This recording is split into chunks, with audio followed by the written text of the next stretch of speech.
Yo, before this whole review thing starts, I just want to say sorry I missed out on last week, but I just ended up being super busy and didn't end up doing it. But I've changed format slightly, so what I'm going to end up doing is just go over here after I finish watching, then just say my thoughts on the episode instead.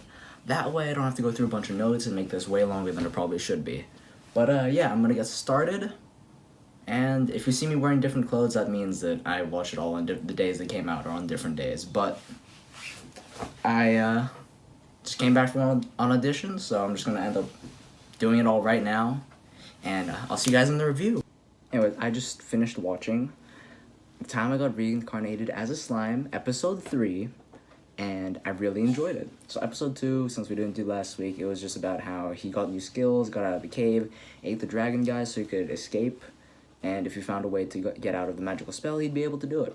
He met the goblins and found out they were trying to fight the direwolves. And then this episode was based on the two races coming together. So they ended up fighting. The slime showed us his powers. And then he stopped the fight between them because he destroyed their leader.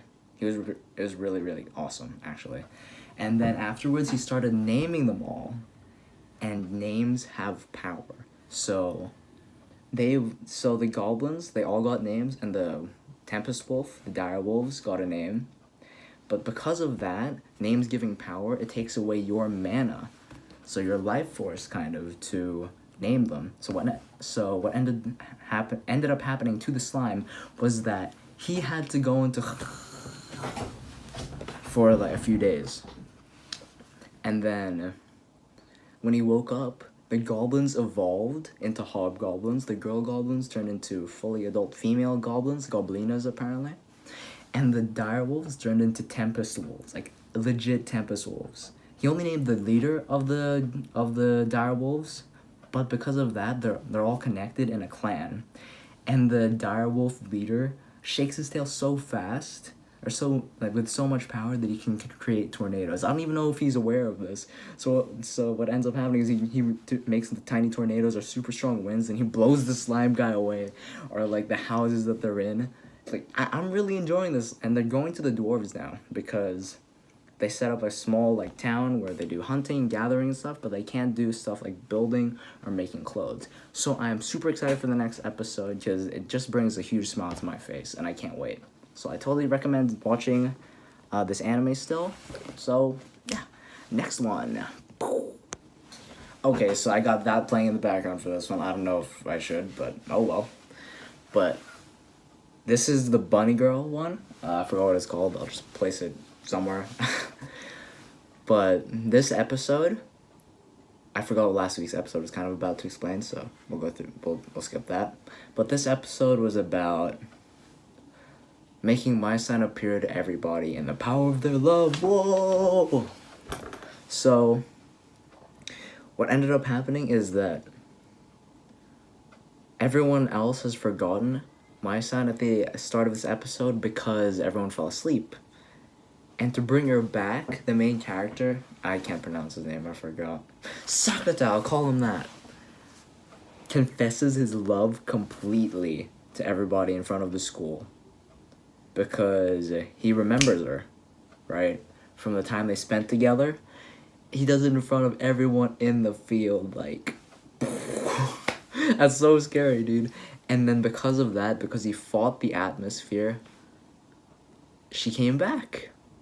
Everyone could see her again. It was insane. But one thing I was questioning was...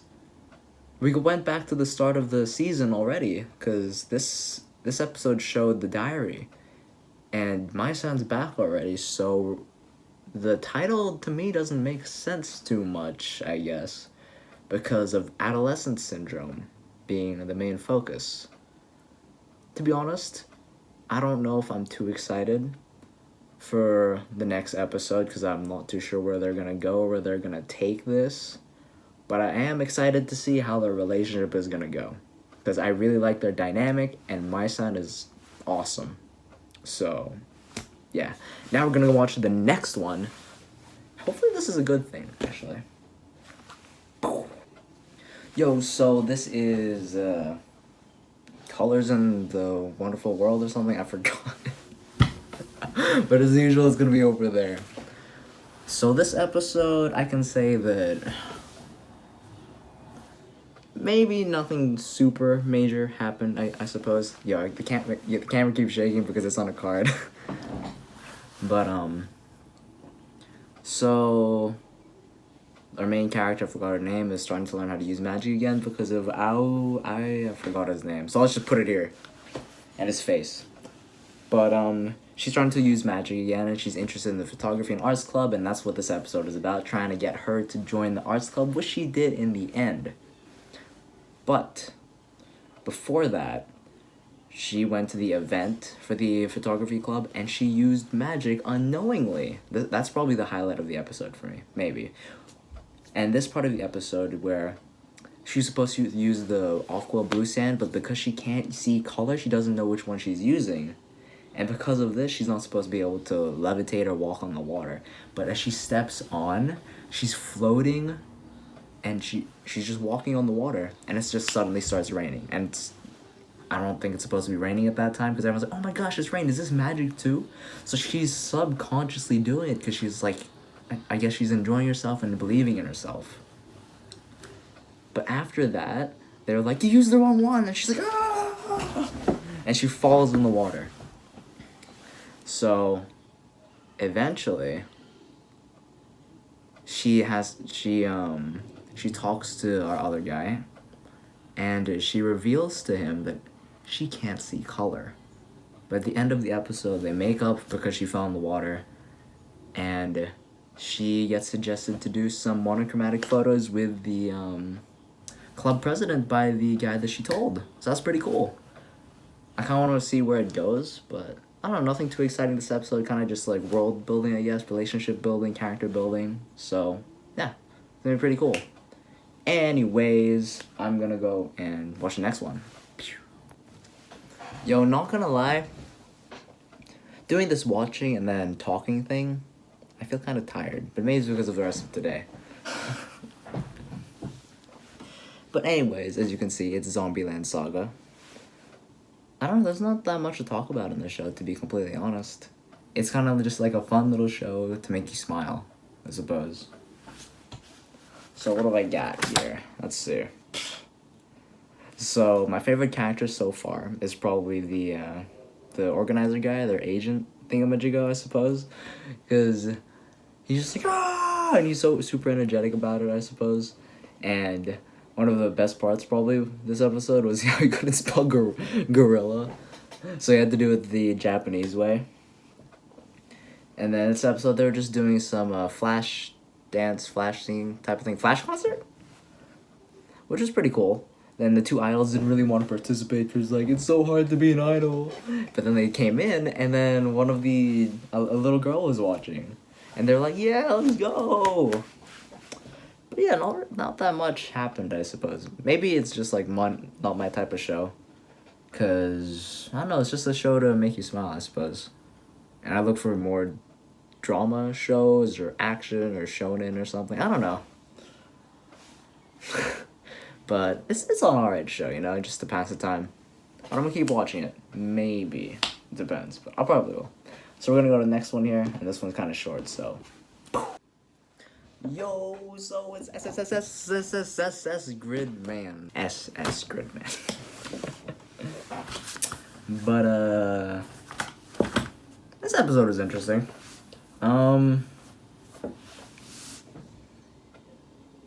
So the episode kind of started off with this new gray-haired dude who turns out to be a creation, AI, but it's auto something intelligence instead of artificial intelligence.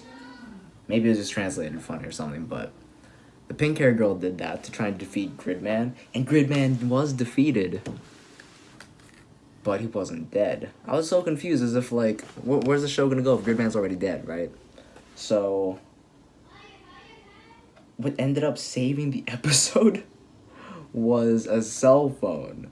And cell phones are linked to lives. So I don't know what that means. Maybe for the show, if you destroy a person's cell phone, you die? Like a Yggdrasil leaf or Yggdrasil or whatever. I'm saying Yggdrasil because of Dragon Quest. They keep saying it over and over. But anyways, they went straight into the action this episode, which is pretty alright. Honestly, I'm not too invested in the show anymore. I mean, it's a little interesting, but it's more like a villain of the week show.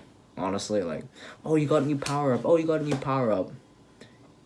So it's an okay show, you know. Maybe it's just one of those shows that you just watch from now and then, or just to pass the time. Cause I don't know, I'm not too invested in it. Maybe it's not my type of show.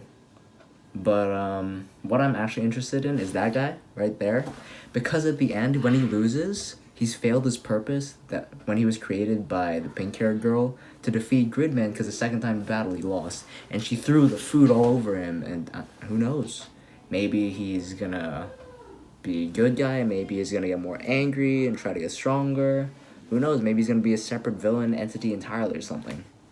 But that's pretty much what I'm interested in right now. But they also did have a good Easter egg, because Gridman's allies are from Neon Genesis Junior High. So for those of you who don't know, I haven't actually watched it. Neon Genesis Evangelion is a really big or hype classic mecha anime, and I love mecha animes, but I haven't watched any of them. So, yeah. But it's an alright show. Maybe like 7, 6. I'll just watch it anyway because I'm already watching it, but yeah. Next show, so Goblin Slayer. I feel like the Goblin Slayer and Sword Art are gonna be pretty long. But oh well, it's up to you guys to watch up to which parts, so yeah. This episode of Goblin Slayer, they do a lot of world building. So at the start of the show, I don't know if you guys saw that or if you have watched it yet, they talk about how the gods of the world decided who would rule what with dice, and they kept rolling it over and over and over, which pushes the fact into your face that they're D&D players, right, for the author. And the author is a good friend of the Overlord author as well, and they like D&D, so fun fact. So, my theory right now is that what we're watching in Goblin Slayer is not a D&D game, per se, but what happens after the D&D game. So let's say that the players, because they said they rolled the dice until they started to feel faint, which is what they said at the start. So what they're kind of maybe implying is that the lords of the world, the gods of the world, were the players who decided what happened where. And eventually they stopped playing. And so what we're watching is after the D&D game, right?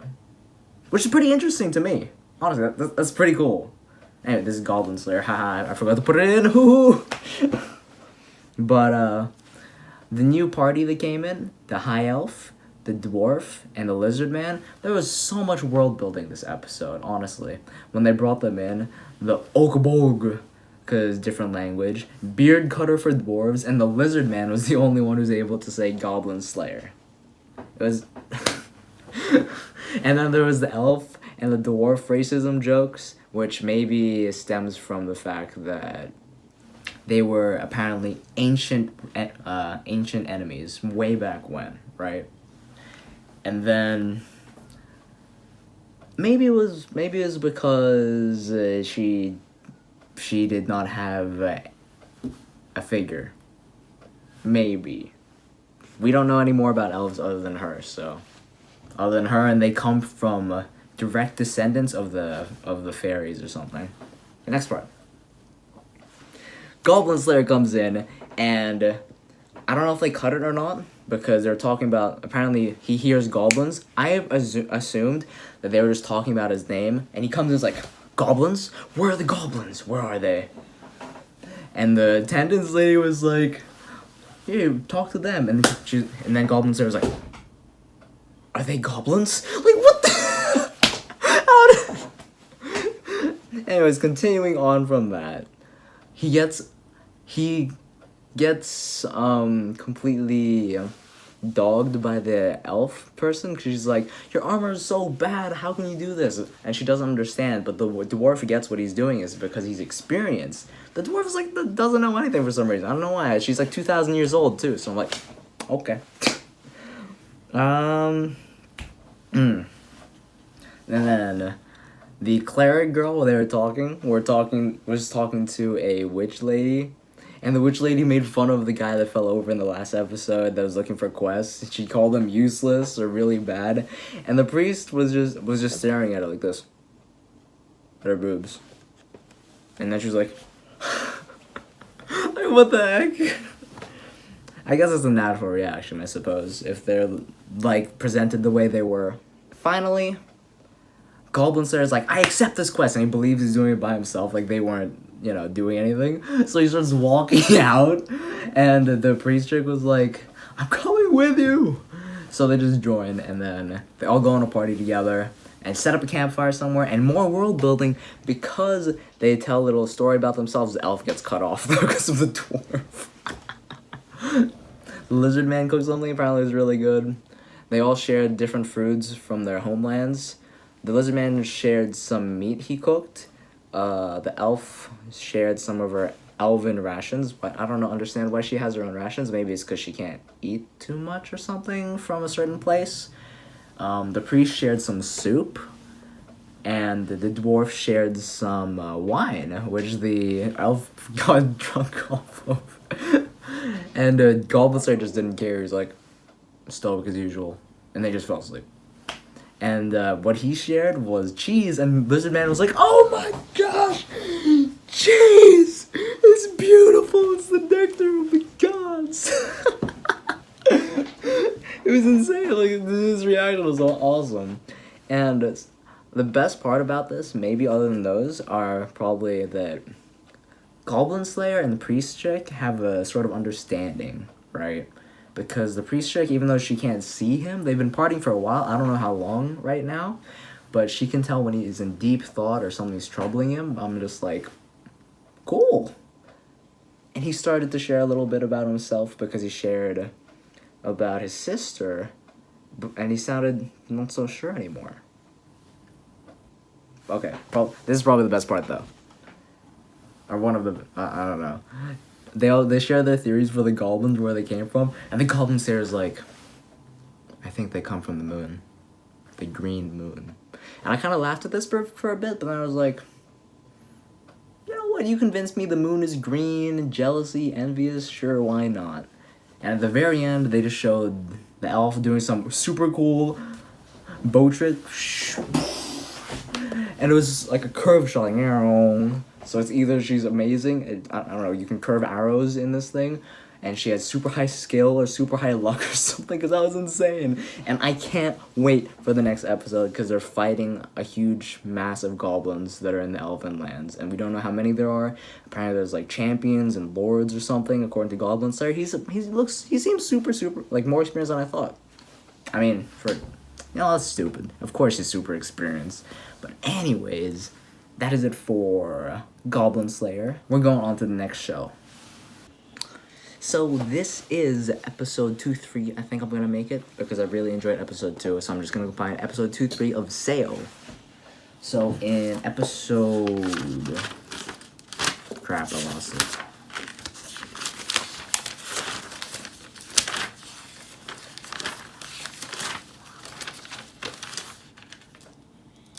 Episode 2 of Sail, Kirito wakes up. He's not sure if he's in a virtual world, virtual reality, or what's going on. But he remembers he's got some soul stuff, and he feels Alice is missing. I'm like, okay. So he meets Yu-Gi-Oh! And he asks for help, and he treats him like he's AI. But he's not actually AI. Who knows? I don't know. They're like floodlights. And Kirito's like, so you can't leave this place unless you finish your job, right? So he gets Yu-Gi-Oh's axe, because Yu-Gi-Oh is axing the tree. He has to cut it down. And he goes full Kirito mode, trying to go use his special abilities, and he's like, ah! And he just goes right off, right? Like, I didn't expect this, but it's really nice because he doesn't get technically all of his skills. He gets his sword skill, though, like later on, because he faces a militia. And this guy's like, oh, you're trash. What's your calling? Ha ha ha. And then Kirito replies, I was a swordsman. I'm pretty sure I was a swordsman. And then militia guy tests him. He gets his sword and he goes, whoop. and he cuts straight through the training dummy thingamajigo. And everyone's like, whoa! And Yuji was like, whoa! And Militia's like, I'm out of here. It was really, really good. It was really funny.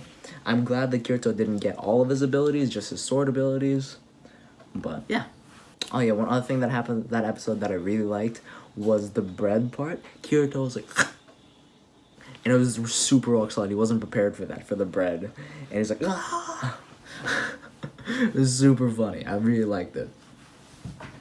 But, so, what's kind of going on here, as we move on to episode 3, is that we learn that Hyujo picked up the blue ice type sword from when they were kids and Alice was taken away, right? He took 3 months to bring the sword back. That's insane. Because Kirito has the bright idea of, let's use something stronger than this axe. But Yuji's like, an integrity knights. Oh, wait a sec. He remembers the sword. He brings it out.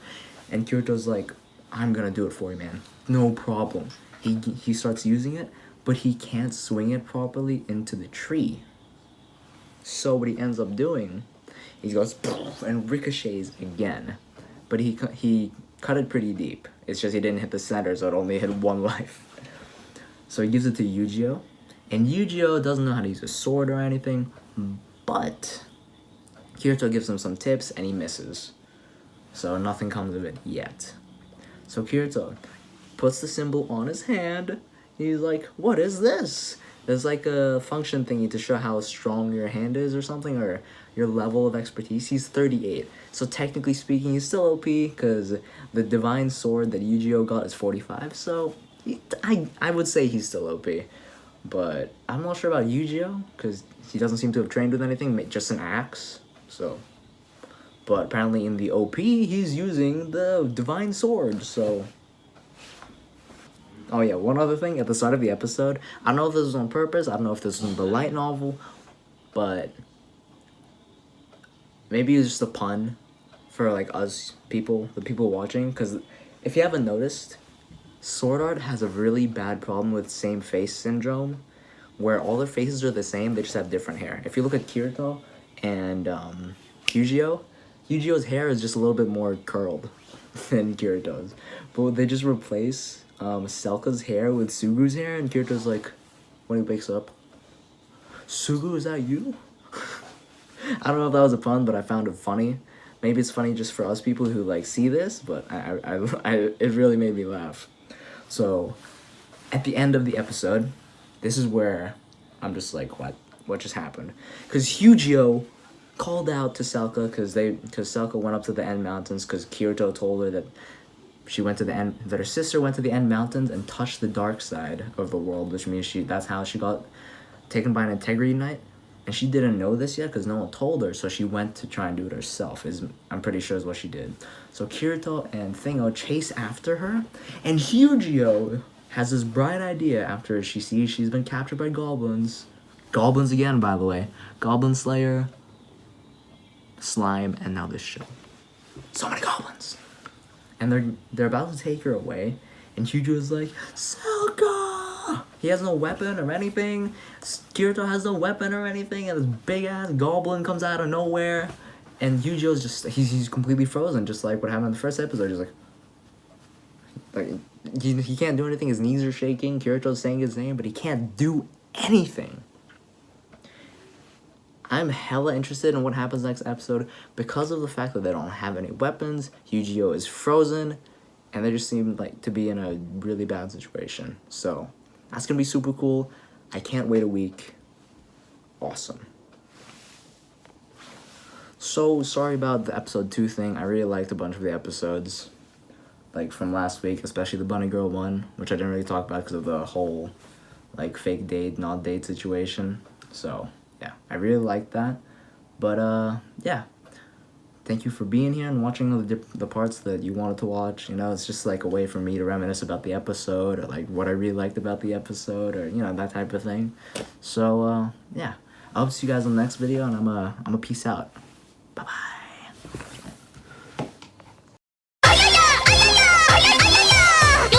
昨日分にあやよあやよ魂多いわあやよあやよようこ昨日分にあやよあやよ魂多いわあやよ